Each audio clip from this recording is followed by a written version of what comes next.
এখন দেখবেন ফেসবুকের নতুন ভার্সনের নতুন ফিতনা। এখন ওয়াজ মাহফিলও পেছনে মিউজিক লাগায় দেয়। এটা হলো শেষ জামানার ভয়াবহ ফিতনা। ওয়াজ মাহফিলও এখন বাজনা ঢুকে গিয়েছে। ঠিক তো কইলা, তোমরাই তো এগুলা শেয়ার দাও, তোমরাই তো এগুলো আপলোড করো টিকটকে। আমি কিছুদিন আগে হঠাৎ করে দেখছি, আমরা তো ফেসবুক চালাই বাট টাইম থাকে না। এই যে আজকে আসছে উত্তর দিক থেকে, সেই টাঙ্গাইলে প্রোগ্রাম করে কিশোরগঞ্জ হয়ে আসছে, সকালবেলা রওনা দিয়েছো, সারাদিন তো জার্নিতেই থাকি, তো ফেসবুক তো দেখার সময় থাকে না। ওই দিন দেখলাম হঠাৎ করে কার একটা আলোচনা, একজন আমাকে দেখাচ্ছে, কয় হুজুর দেখেন তো ওয়াজ মাহফিলেও বাজনা, মানে পেছনে একটা মিউজিক দেয়, এমন মিউজিকটা শুনলে মনে হয় যেন আহা, মানে একটা এটাকে কি বলতাম আমি, হ্যাঁ জোস। যাই হোক, আবার লিখে দেয় মোটিভেশনাল বয়ান, এরপরে লিখে দেয় আপনার কি বলে শীতে গরম গরম বয়ান। না আপনিও এগুলা দেখছেন তাহলে মনে কয়েকটা চোখে পড়ছে না? আমার ভাই দেখেন না, আমি বলছি উনার চোখে পড়েছে, চোখে তো পড়তেই পারে। আমার যুবক ভাইয়েরা, বাজনা এটা হারাম। নবীজি বলেছেন আমি গান আর বাদ্যযন্ত্রকে নির্মূল করার জন্য আমাকে দুনিয়ায় পাঠিয়েছেন কে? সেই বাজনা ওয়াজ মাহফিলে ঢুকাই দিয়েছো। খবরদার, এডিট করার সময় পেছন দিয়া ব্যাকগ্রাউন্ডে মিউজিক ঢুকানো যাবে? ওয়াজের জায়গায় থাকবে। কেন? বাজনা ছাড়া গান কি ভালো লাগে না? আরে আমার জাতীয় কবি যে গানগুলো লিখেছেন, এখন আমি যদি একটা গান বলি দেখবেন সবাই তালে তালে বলবে, দেখবেন ত্রিভুবনের পারে, দেখছেন বাজনা আছে? আচ্ছা বাজনা আছে, ওই দেখেন খালি গানের রিকোয়েস্টই আসতেছে। তার মানে বাজনা ছাড়াও এখন মানুষ সঙ্গীত শুনতে চায়, ঠিক কিনা? আমার জাতীয় কবির লেখা গান, ঈদের গান, সেখানেও তারা মিউজিক ঢুকাই দিয়েছে। কি সুন্দর গান! মন রমজানে রই রোজার শেষে এলো খুশির ঈদ, তুই আপনাকে আজ বিলিয়ে দেশন আসমানি তাগিদ। অমন রমজানে রই রোজার শেষে এলো খুশির ঈদ। পড়েন আল্লাহু আকবার। কি সুন্দর সুন্দর গান লিখেছেন। লোকটা খুব বেশি নামাজি ছিল না, কিন্তু মরার পরে কবরটা যেন মসজিদের পাশে হয়, গান লিখে গিয়েছে, মসজিদেরই পাশে আমায় কবর দিও ভাই, যেন ঘুরে থেকেও মুয়াজ্জিনের আযান শুনতে পাই। মসজিদেরই পাশে আমায় কবর দিও ভাই, আমার ঘুরের পাশ দিয়ে ভাই নামাজিরা যাবে, পবিত্র সেই পায়ের ধ্বনি এ বান্দা শুনতে পাবে, গোরো আযাব থেকে গুনাহগার পাইবে রেহাই। মসজিদেরই পাশে আমায় কবর দিও ভাই। আল্লাহু আকবার। তার ফরিয়াদ কবুল হয়েছে, উনার কবর মসজিদের পাশে আছে না নাই? তো ভাই, ওয়াজ মাহফিলও বাজনা ঢুকাইয়া দিয়ে না। নাচ গানকে আর বাজনাকে আমরা এতটা হালকা মনে করেছি, এখন যেন আমাদের বিয়ে শাদী বাজনা আর গান ছাড়া শুরুই করা যায় না। কি বলেন? এরকম আছে না নাই? আচ্ছা, বিয়েটা পাক না নাপাক কাজ? বাবা জানরা, চাচা জান, ভাই জানরা, রাগ করছেন আপনারা? একটু জুড়ে বলেন। দিনের বেলা এত সুন্দর হাওয়া, আপনাদের এই এলাকায় দিনে আমি আসি নাই, রাতে এই এলাকাতে মাহফিলে কোন কোন জায়গায় জানি আগে আমি আসছিলাম, কিন্তু এত সুন্দর এলাকা আপনাদের, আমি তো কখনো আগে আসি নাই। আসার সময় ওই আমাদের যুব ফোরামের ভাইদেরকে বলতেছিলাম যে ভাই আপনাদের এলাকাটা খুব সুন্দর, মানুষও তো সুন্দর এখানে, তা আওয়াজও তো সুন্দর হওয়া দরকার। তো বলছিলাম বিয়ে শাদী পাক না নাপাক কাজ?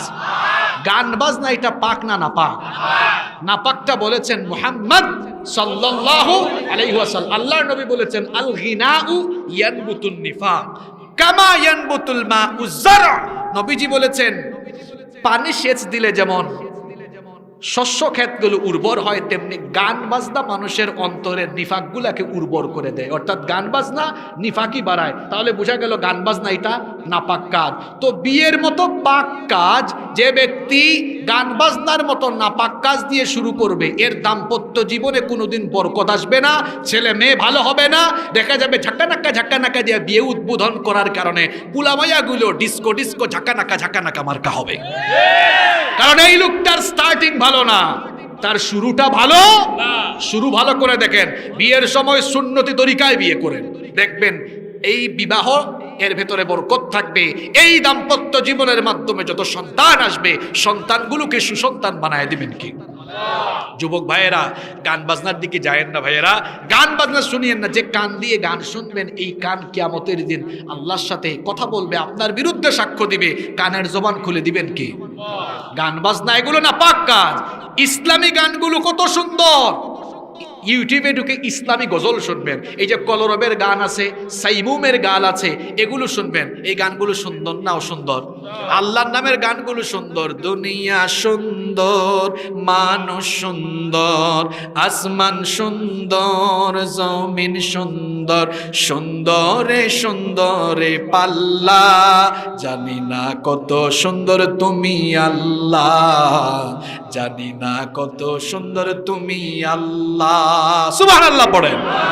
তোমার নামে যদি গান গাওয়া হয়, গান সুন্দর হয়। তোমার নামে যদি গান গাওয়া হয়, গান সুন্দর হয়। আল্লাহর নামে গান সুন্দর না অসুন্দর?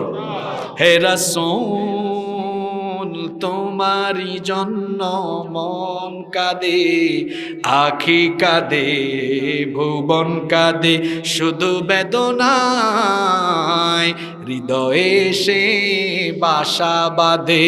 রাসূল আমার ভালোবাসা, রাসূল আমার আলো আশা, রাসূল আমার প্রেম বিরহের মন আলোচনা, রাসূল আমার কাজে কর্মে অনুপ্রেরণা। হৃদয়ে মুহাম্মদ, চেতনায় মুহাম্মদ, জীবনে মুহাম্মদ, মরণে মুহাম্মদ, হৃদয়ে মুহাম্মদ। কত ব্যথা কত জ্বালা সয়েছ যে তুমি, তোমারই খুনে লাল তায়েফের ভূমি। হে আল্লাহ দয়া করো এ তায়েফবাসী, ওরা চিনেনি তো আমি যে মুহাম্মদ, হৃদয়ে মুহাম্মদ সাল্লাল্লাহু। এই গানগুলোর ভেতরে হৃদয়ের খোরাক আছে না নাই? কিন্তু ঝাক্কা নাকার মধ্যে হৃদয়ের কোনো খোরাক, এগুলোর কোনো অর্থ নাই, কোনো অর্থ নাই। তবে আফসোস লাগে, আমাদের দেশে এখন কিছু কিছু বক্তারা আবুল তাবুল গান শুনে ওই গানগুলোর সুর নকল করে তারা ইসলামী গজল গাওয়ার চেষ্টা করে। আরে ওই সকল আবুল তাবুল গান শুনে সুর নকল করা লাগবে না। আমার জাতীয় কবি যেভাবে গান লিখেছেন, এরপরে ইসলামী ভাবধারার শিল্পীরা তারা যেভাবে ইসলামী গজলগুলোতে সুর দিয়েছেন, এই সুরগুলোতে, এই গানগুলোতে, গজলগুলোতে মানুষের অন্তর গলে যায়, হৃদয়ের খোরাক মিটে যায়। আল্লাহ আমাদেরকে বুঝার তৌফিক দান করেন। কষ্ট হচ্ছে আপনাদের? এরপরে কিয়ামতের আগে আমি 4 নম্বর ফিতনার কথা বলি। নবীজি বলেছেন কিয়ামতের আগে জিহালত বেড়ে যাবে, ইলম উঠে যাবে। এটা আরো বাস্তবিক কথা। নবীজি বলেছেন ইন্না মিন আশরাতিস সাআহ আইয়ুরফা আল ইলম ওয়া ইউকসার আল জাহাল। নবীজি বলেছেন কিয়ামতের একটা আলামত হলো কিয়ামতের আগে ইলম, জ্ঞানকে উঠে নেওয়া হবে, জ্ঞানী লোকদের কদর কমে যাবে আর মূর্খদের কদর। এই ওয়াজ মাহফিলেও তো মূর্খদের কদর বেড়ে গিয়েছে। আপনারা বলবেন হুজুর কেমনে কদর বেড়েছে?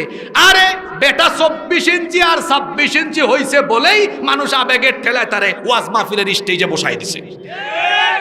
আকর্ষণটা কি? তার যোগ্যতা কি? তার যোগ্যতা সে 24 ইঞ্চি, সে 26 ইঞ্চি। মাদ্রাসায় লেখাপড়া নাই, উস্তাদের কাছে গিয়ে পড়াশোনা নাই, গবেষণা নাই, আমরা এখন তাদেরকে বড় বড় শায়েখ বানিয়ে দিয়েছি। আপনারা বলেন তো, কোন লোক এইচএসসি পরীক্ষা দেওয়ার পরে মেডিকেল পরীক্ষা দিয়ে মেডিকেলে চান্স পেয়ে ডাক্তারদের কাছে মেডিকেলে বা মেডিকেল ইউনিভার্সিটিতে পড়াশোনা না করে, সে যদি ক্লাস না করে, ইন্টার্ন না করে, সে যদি এমবিবিএস এর সব বই পড়া কয় আমি এমবিবিএস ডাক্তার, আপনারা মানবেন না জুতা দিয়ে ফিটাইবেন? কথা কন না কেন? যুক্তির কথায় আসেন। কেউ যদি কয় এই যে এমবিবিএস এর এক গাদা বই, আমি আর মেডিকেলে যাব না, আমি মেডিকেলের প্রফেসরদের কাছে গিয়ে ক্লাস করব না, আমি একা একা পইরা ডাক্তার। আরেক বেটা সে ইউনিভার্সিটিতে সিএসসি, ত্রিপলি, ইটি, ইঞ্জিনিয়ারিং বিভিন্ন সাবজেক্ট আছে না, বুয়েটে, চুয়েটে, রুয়েটে আছে না, তো সে কি করলো, আমি ইউনিভার্সিটিতে ভর্তি হয়ে lecturer, assistant professor, associate professor, প্রফেসরদের কাছে কোনো ক্লাস করব না, ভর্তি হব না, বরং আমি ইঞ্জিনিয়ারিং সব বই কিনে একা একা বাড়িতে পুরো ইঞ্জিনিয়ার হয়ে যাব। সম্ভব? তো একা একা বই পড়ে যদি ইঞ্জিনিয়ার হওয়া না যায়, একা একা কিতাব পড়ে যদি ডাক্তার হওয়া না যায়, তাহলে একা একা কিতাব পড়ে কিভাবে আলেম হওয়া যায় আমার এখনো বুঝে আসে নাই। আমরা উস্তাদদের সামনে হাঁটু গেড়ে বসে ইলম অর্জন করেছি, মাদ্রাসায় গিয়েছি, ইউনিভার্সিটিতে গিয়েছি, উস্তাদদের কাছে কিতাব নিয়ে বসছি, পড়াশোনা করেছি, কোন জায়গায় ঝামেলা হলে উস্তাদদের থেকে সংশোধন করে নিয়েছি। এখন কিতাব ছাড়াই আমরা মানুষদেরকে আলেম বানায়া দিয়েছি। আপনারা রাগ করেন না। হ্যাঁ, জ্ঞান অর্জন যে কেউ করবে, কিন্তু জ্ঞান অর্জন করতে হলে উস্তাদের দ্বারস্থ হওয়া লাগে। উস্তাদ ছাড়া তো গাড়ি চালানোও শেখা যায় না।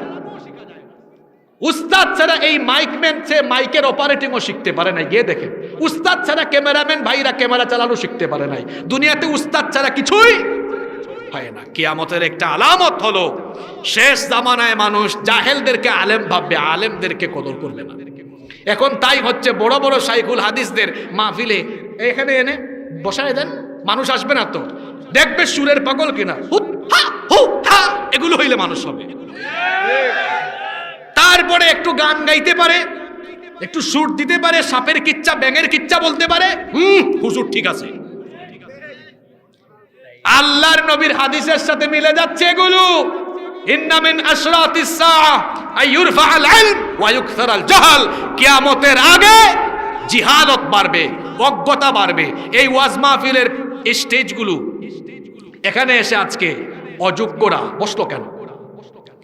এখানে বসে আজকে প্রেম ভালোবাসার ট্রেনিং দেওয়া হয়, এখানে বসে আজকে মুভির নাম বলা হয়, এখানে বসে আজকে আবুল তাবুল কথা শোনানো হয়। এই স্টেজে এদেরকে কারা বসিয়েছে? আয়োজক কমিটি বসিয়েছে। আপনারা আলেম চিনতে ভুল করেছেন, আলেম চিনতে ভুল করেছেন। আপনারা যদি 24 ইঞ্চি 26 ইঞ্চি আর আও ফাও আবুল তাবুল মানুষকে এই চেয়ারে না বসাইতেন, এই চেয়ারের আমানতদারিতা ঠিক থাকতো। আলেমদেরকে চিনতে হবে, আলেমদের কদর করতে হবে। আল্লাহ আমাদেরকে বুঝার তৌফিক দান করেন। কষ্ট হচ্ছে নাকি আপনাদের? এরপরে কয়টা বলছি? 4টা না 5টা? 4টা। নাম্বার 5 নাম্বার হলো কিয়ামতের আগে মিডিয়ার মাধ্যমে সত্যকে মিথ্যা, মিথ্যাকে সত্য বানানো হবে। দেখেন আল্লাহর নবী বলেছেন, ইবনে মাজাহ শরীফের হাদিস, নবীজি বলেছেন সায়াতি আলান নাসি সানাওয়াতুন খাদ্দাআত, অচিরে আমার উম্মতের মধ্যে এমন প্রতারণাপূর্ণ সময়ের আগমন ঘটবে, এমন একটা সময় আসবে, ইউসাদ্দাকু ফিহাল কাযিবু ওয়া ইউকাযযাবু ফিহাস সাদিক, যখন সত্যকে মিথ্যা বানানো হবে, মিথ্যাকে সত্য বানানো হবে, ওয়া ইউতামানু ফিহাল খাইনু ওয়া ইউখাইয়িনু ফিহাল আমিন, আমানতদারকে খেয়ানতকারী বানানো হবে, আর খেয়ানতকারী লোককে আমানতদার বানানো হবে। অর্থাৎ শেষ জামানায় মিডিয়া এমন ভূমিকা পালন করবে, মিডিয়াতে ভালো মানুষকে খারাপ বানানো হবে, খারাপ মানুষকে ভালো বানানো। তাই হচ্ছে এখন গায়িকা নায়িকাকে মিডিয়াকে ভালো বানায়া তাদেরকে, এখন দেখবেন গায়িকা নায়িকা চোর ডাকাত মদখোর ঘুষখোর সুদখোর এদেরকে মিডিয়াতে অনেক সময় ভালোভাবে প্রেজেন্ট করা হয়, আর জাতির শ্রেষ্ঠ সন্তান আলেমদেরকে বেইজ্জত করে উপস্থাপন করা হয়। এইভাবে হলুদ সাংবাদিকতা করে সত্যকে মিথ্যা বানানো হচ্ছে, মিথ্যাকে সত্য বানানো হচ্ছে। আল্লাহর নবী বলেছেন শেষ জামানায় ওয়ায়ান্তিকু ফিহার রুয়াইবিদা, রুয়াইবিদা লোকদেরকে সমাজের মুখপাত্র, জাতির মুখপাত্র বানানো হবে। সাহাবীরা রুয়াইবিদা বুঝলেন না, বললেন ওমার রুয়াইবিদা, ও আল্লাহ রাসূল রুয়াইবিদা কি? আল্লাহর নবী বললেন রুয়াইবিদা হলো এই ব্যক্তি আর রাজুলুস সাফিহু ফি আমরিহিল আম্মা, এমন অযোগ্য অপদার্থ ব্যক্তি কোন জায়গায় কোন কথা বলা লাগে, কোথায় কখন কি বলা লাগে এটা যে জানে না, এইরকম অপদার্থ লোকগুলোকে জাতির মুখপাত্র বানানো হবে। তাই তো হচ্ছে, মানুষ যখন না খায়া মরে তখন একজন বলে সব বেহেশতে আছে। কি বলেন, আছে না নাই? আল্লাহর নবীর হাদিসগুলো পড়েন আর সমাজের ছাগলামি আর পাগলামিগুলো মিলায় দেখেন আল্লাহর নবী কেমন কথা বলেছেন। মিডিয়ার মাধ্যমে সত্যকে মিথ্যা আর মিথ্যাকে সত্য বানানো হবে। এরপরে দেখুন আল্লাহর নবী বলেছেন 6 নাম্বার, আখিরি জামানায় প্রযুক্তির উন্নতি হবে, কিন্তু প্রযুক্তির সঠিক ব্যবহার না করে মানুষ প্রযুক্তির অপব্যবহার বেশি করবে। আল্লাহর নবী বলেছেন ইন্না মিন আশরাতিস সাআ আইয়াজহারাল কওলু ওয়া ইউখজানাল ফাইল। আল্লাহর নবী বলেছেন কিয়ামতের আগে আখিরি জামানায় কথা প্রচার করা সহজ হয়ে যাবে। আমার দিকে তাকান, এই হাদিসটা আমি যেদিন প্রথম পড়ছিলাম আমি নিজেই অবাক হয়ে গেছি, কারণ 1500 বছর আগে পৃথিবীতে বিজ্ঞানের জন্ম হয় নাই। সেই যুগে এমন কথা, আমি আমার জীবনে প্রথম যেদিন এই হাদিসটা পড়েছিলাম এতটা অবাক হয়ে গিয়েছিলাম যা আপনাদেরকে বোঝানো সম্ভব না। আমি অবাক হয়েছিলাম এই কারণে, 1500 বছর আগে পৃথিবীতে বিজ্ঞান ছিল না। তখন আল্লাহর নবী বললেন যে শেষ জামানায় কিয়ামতের আগে কথা প্রচার করা সহজ হবে। আপনাদেরকে ব্যাখ্যাটা দিই, কথা প্রচার কেমনে সহজ হবে। আগে এই তো 20-25 বছর আগে আপনাদের আত্মীয় স্বজন বিদেশে থাকলে আপনারা হ্যালো বলতে পারতেন না, তখন চিঠি লিখে মনের ভাব আদান প্রদান করতেন। ওই টিএনটি ছিল, মানুষ উপজেলার টিএনটি অফিসে গিয়ে লাইন ধরে দাঁড়াইতো। আপনাদের এলাকায় এরকম ছিল না? ছিল। এরপরে ফিতার ক্যাসেট, এখন যাদের বয়স 15-16 বছর তোমরা এগুলো দেখো নাই ভাই, ফিতার ক্যাসেট ছিল না আগে? ফিতার ক্যাসেটে মানুষ ঘরের সবার কথা রেকর্ড করে বিদেশে পাঠাইতো, আর টেপ বাজাইয়া খুব মনোযোগ দিয়ে ঘরের বউ বাচ্চা সবার কথা শুনতো। তো এর আগে এই ক্যাসেটওয়ালা ফিতা, এগুলোর আগে এমন ছিল কোনো এলাকায় কোনো মানুষ মারা গেলে মানুষ মরার খবরও এক এলাকার খবর আর এক এলাকায় পাঠাইতে কয়েকদিন সময় লাগতো। সেই যুগ যখন যানবাহন, গাড়ি, প্লেন কিচ্ছু ছিল না, রকেট টকেট ছিল না, যারা মরুভূমিতে উট চালাইতেন ওই সময়, নবীজি তখন বলেছেন শেষ জামানা এমন সময় আসবে কথা প্রচারটা সহজ হবে। আজকে দেখেন কথা প্রচার কত সহজ। লন্ডনে বসে আছেন, হ্যালো আসসালামু আলাইকুম, ওয়ালাইকুম আসসালাম, সাথে সাথে জবাব সুবহানাল্লাহ পড়ে। কথা প্রচারটা সহজ না কঠিন হয়েছে? এত সহজ হয়েছে। আগে আপনার কোনো বক্তব্য জাতির উদ্দেশ্যে তুলে ধরতে হলে প্রেস কনফারেন্স করা লাগতো, সাংবাদিক সম্মেলন করা লাগতো। এখন আর সংবাদ সম্মেলন করা লাগে না, কারণ আপনাদের যাদের ফেসবুক অ্যাকাউন্ট আছে আপনারা সবাই এক একটা মিডিয়ার মালিক হয়ে বসে আছেন।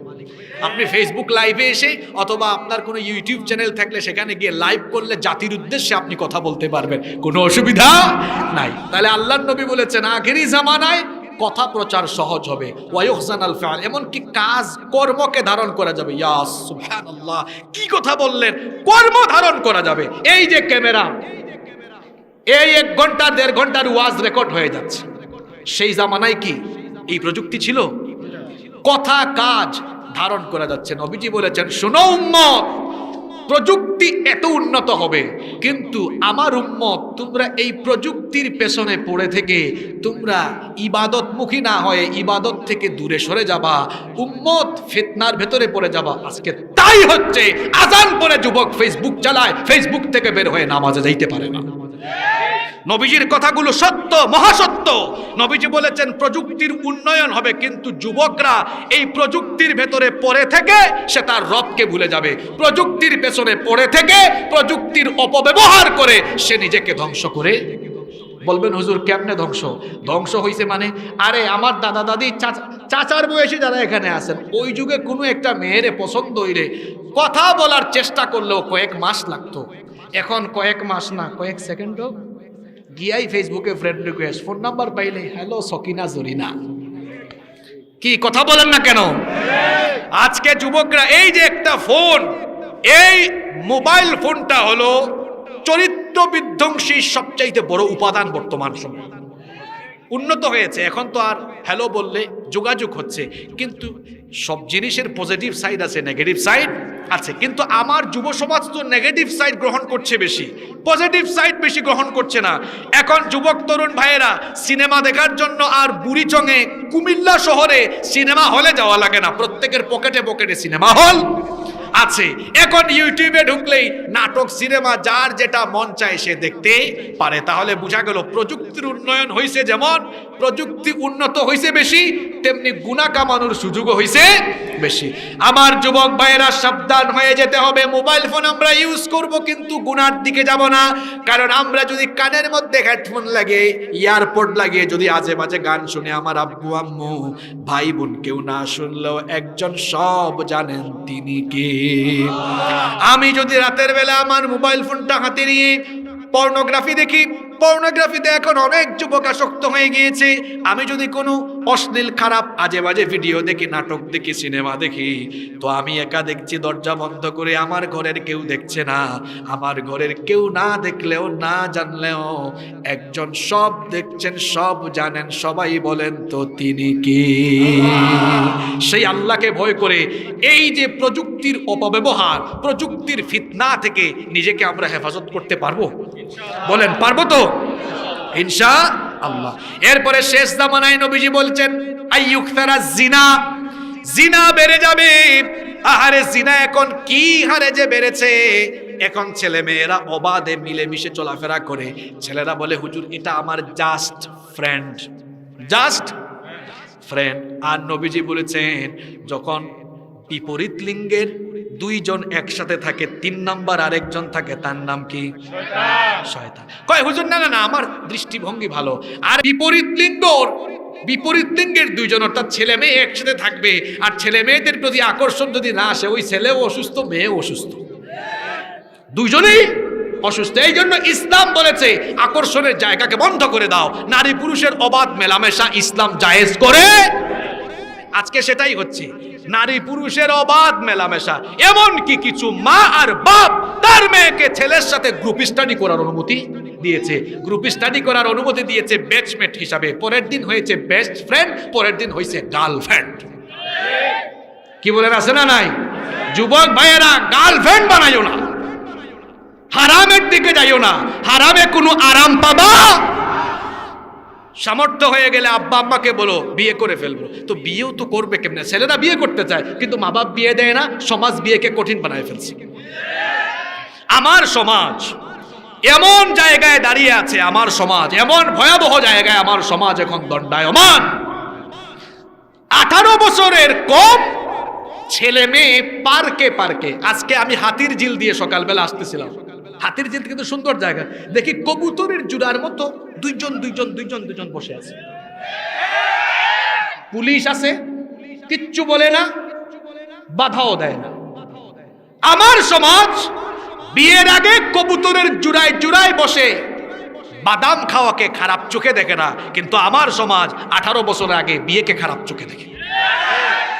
আপনি আল্লাহর দেওয়া জায়েজ বিষয়কে খারাপ চোখে দেখে সরাসরি আল্লাহদ্রোহী কাজ করে বসেছেন।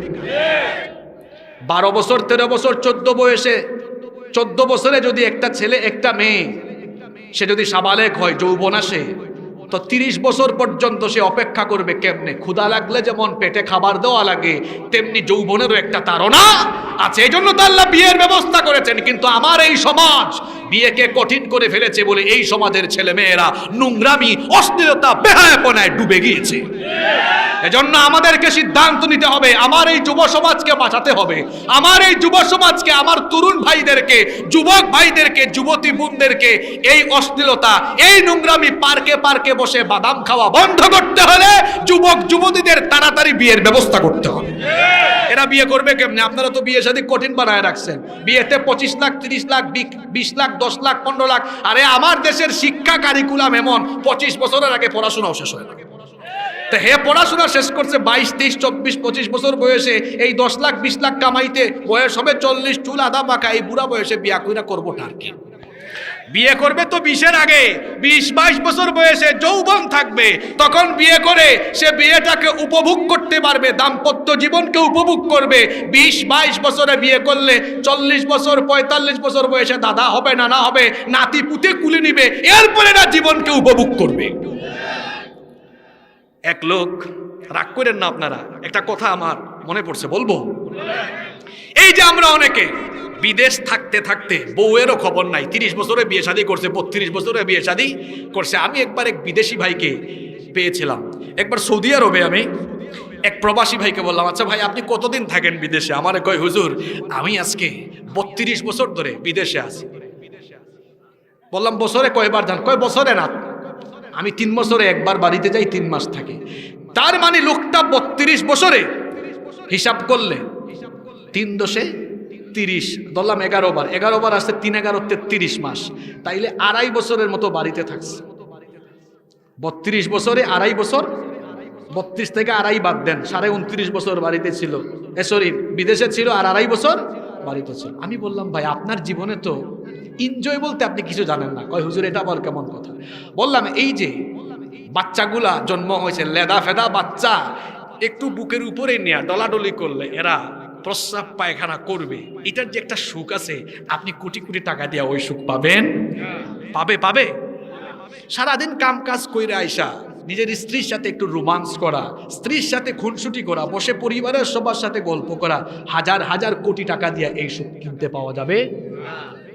শুধু টাকা পয়সা কামাইলেই হয় না, নিজের স্ত্রীকে, বিবিকে, বাচ্চাকে, ভাই বোন সবাইকে নিয়ে একসাথে থাকা, কথা বলা, এর ভিতরে যে দয়া মায়া, আন্তরিকতা, মহব্বত, সহানুভূতি আছে, এটা হাজার হাজার কোটি টাকা দিয়ে পাওয়া যাবে না।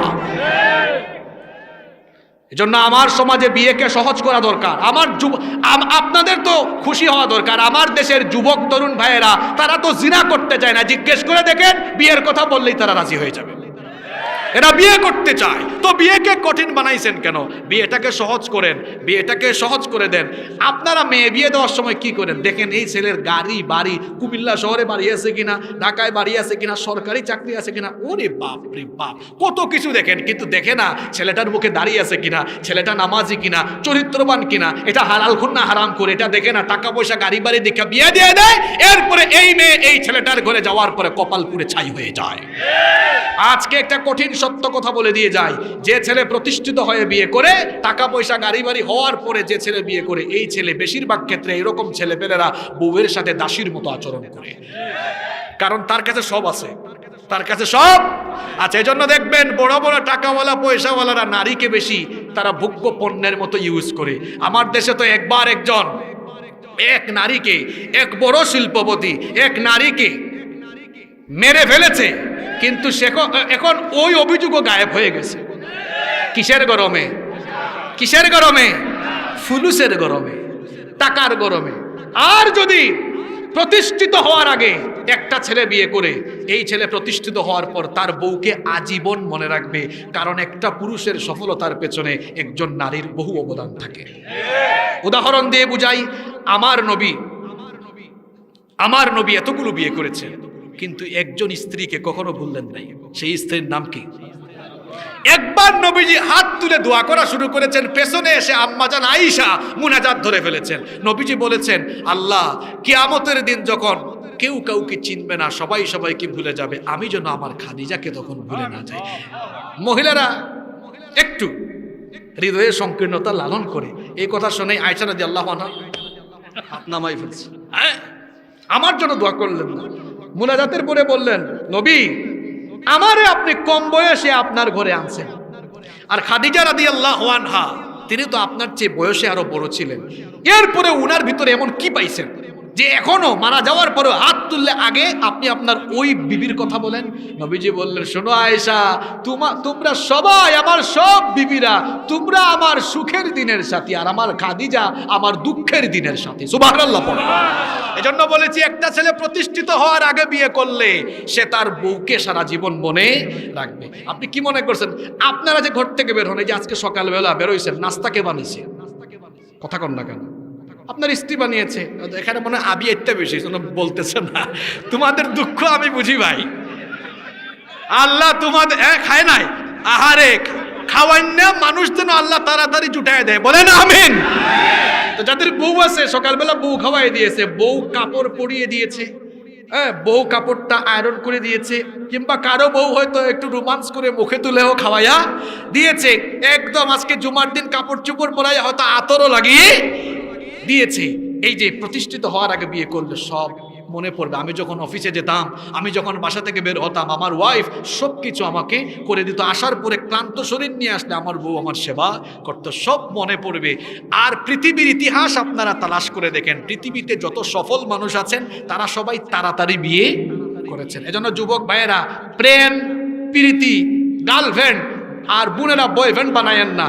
সামর্থ্য হয়ে যাবে আব্বু আম্মুকে বলে বিয়ের দিকে চলে যেতে হবে ইনশাআল্লাহ। এক ছেলে আমার একদিন কয়, হুজুর আমি বিয়ের উদ্দেশ্যে প্রেম করতেছি, এটা ঠিক আছে কিনা? বললাম তুমি বেঠিক কাম করে ঠিক আছে কিনা প্রশ্ন করো কেমনে? কামটাই তো বেঠিক। যুবক ভাইয়েরা, চোখকে হেফাজত করো, নিজের যৌবন হেফাজত করো। শোনো, নবীজির একটা সুসংবাদ তোমাদেরকে শোনাই, যুবক তরুণ ভাইদেরকে বলছি। বুখারীর হাদিস, নবীজি বলেছেন, মাইয়াদমাল্লি মা বাইনা লাহিয়াইহি ওয়া রিজলাইহি আতমানু লাহুল জান্নাহ। যে ব্যক্তি তার জবান আর তার লজ্জাস্থানের হেফাজত করবে, লজ্জাস্থানের জিম্মাদারি যে গ্রহণ করবে, চরিত্রের জিম্মাদার যে হবে, আমি নবী নিজে কিয়ামতের দিন তার জন্য জান্নাতের জিম্মাদার হয়ে যাব। তাহলে আমরা চরিত্র হেফাজত করতে পারবো তো? আমার যুবক ভাইয়েরা, আমরা অশ্লীলতার দিকে, গান বাজনার দিকে, নোংরামির দিকে, বেহায়াপনার দিকে, নাচ গানের দিকে, জিনার দিকে যাব না, মাদক গ্রহণ করব না, নিজেকে ধ্বংসের পথে নিব না। রাজি আছেন তো? এই যুবফুরাম ভাইদের সাথে মিলে যান।